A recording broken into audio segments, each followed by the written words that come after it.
Գյուրջան Կասկադ, հասանելի բնակարաններ 65 ամիս մարման ժամկետով։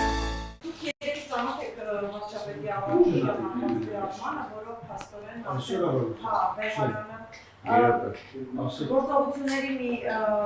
պլան է հրապարակել, որով ինչպես ինքն է ասում, պետք է կաթողիկոսին դուրս հանել դահարանից եւ մտադիր է ինքնազգաշ ձևավորել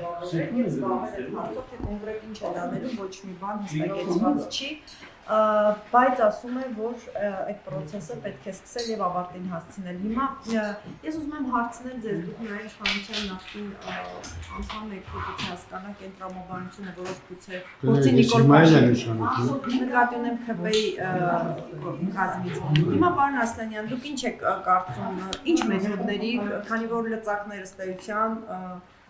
վարչապետը նաև ինչ-որ բացի հոգևորականից այդ հարցով ինչ-որ լծակներ չկան։ Ինչ մեթոդների կարող է դիմել Նիկոլ Փաշինյանը։ Դուք պատկերացնում եք, որ կարող են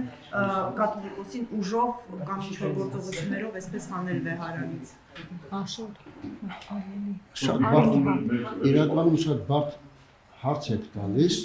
բայց կփորձեմ իմ մոտեցումներն ասել։ Նախ իմ վերաբերմունքը դրա։ Ես գտնում եմ, որ աշխարհիկ մենք թեոկրատիկ երկիր չենք, մենք աշխարհիկ երկիր ենք եւ կա այդպիսի բան, այսինքն աշխարհիկ իշխանությունը իրավունք չունի մտնելու հոգևոր աշխարհ։ Ես գտնում եմ, որ այն ինչ այսօր արվում է հայոց եկեղեցու հանդեպ, դա շատ մեծ սխալ է, այստեղ տարբերակենք հայոց եկեղեցին և եկեղեցականի հարցը։ Եկեղեցականի հարցը, նախ նորից եմ ասում, վարչապետը ինչ ես չգիտեմ, ես արդեն ոնց բացատրեմ դա, իրավունք չունի, վարչապետը իրավունք չունի մտնելու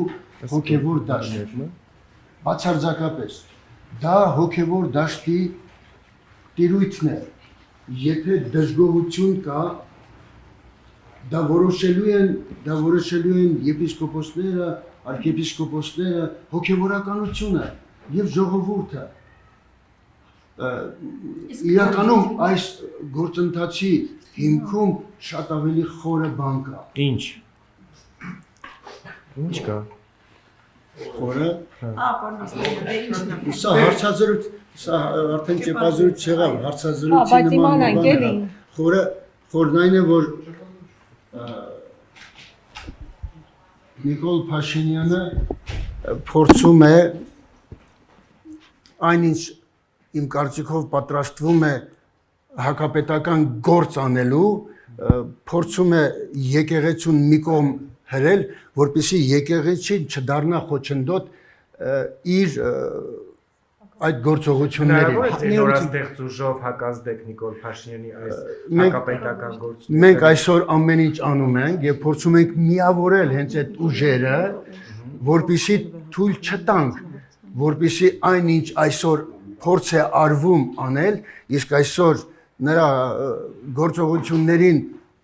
հակազդելու միակ ռեալ ուժը եկեղեցին է,